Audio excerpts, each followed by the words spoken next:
নিত্য পণ্যের দাম বৃদ্ধি ও বিভিন্ন পণ্যের সরকারের বর্ধিত কর নিয়ে মন্তব্য করেছেন বৈষম্য বিরোধী ছাত্র আন্দোলনের আহ্বায়ক হাসনাত আব্দুল্লাহ। বুধবার ২২ জানুয়ারি সন্ধ্যায় নিজের ভেরিফাইড ফেসবুক পেজে সরকারের অনেক সিদ্ধান্তে ক্ষোভ প্রকাশ করে দীর্ঘ এক স্ট্যাটাস দিয়েছেন তিনি। হাসনাত আব্দুল্লাহ লিখেন, এই দেশের অধিকাংশ মানুষ সহজ সরল জীবনযাপনে অভ্যস্ত।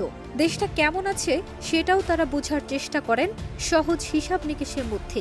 যখন চালের দাম বাড়ে, নিত্য প্রয়োজনীয় পণ্যের দাম বাড়ে, বাবা মার সন্তানের মুখে পুষ্টিকর খাবার তুলে দিতে ব্যর্থ হয়, তখন তারা ধরে নেয় দেশটা ভালো নেই।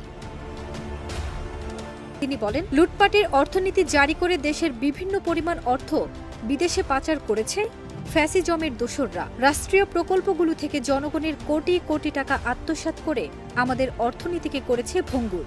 চাঁদাবাজির অত্যাচারে অতিষ্ঠ হয়ে অনেক তরুণ উদ্যোক্তা ব্যবসা করতে পারেনি।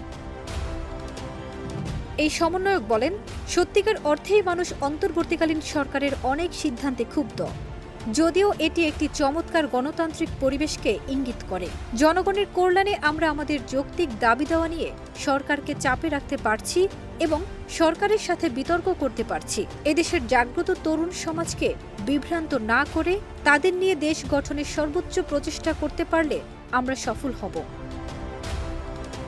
হাসনাত আব্দুল্লাহ বলেন, সাম্প্রতিক সময়ে সরকার কেন ভ্যাট বৃদ্ধি করল, এর বিকল্প কি ছিল, কিভাবে জিনিসপত্রের দাম অতি দ্রুত মানুষের নাগালের মধ্যে নিয়ে আসা যাবে, কবের মধ্যে ভ্যাট কমানো হবে, এই ব্যাখ্যা বিশ্লেষণগুলো অবশ্যই সাধারণ মানুষের কাছে পৌঁছে দিতে হবে। এটি অন্তর্বর্তীকালীন সরকারের অন্যতম একটি দায়িত্ব বলে আমরা মনে করি। এটি নিয়ে ন্যূনতম গড়িমসি করার অর্থ হল আগামীর বাংলাদেশ নিয়ে গণমানুষের স্বপ্ন এবং অন্তর্বর্তীকালীন সরকারের অস্তিত্বকে বিপন্ন করা। ফারজানা নিকিতা, দেশ রূপান্তর।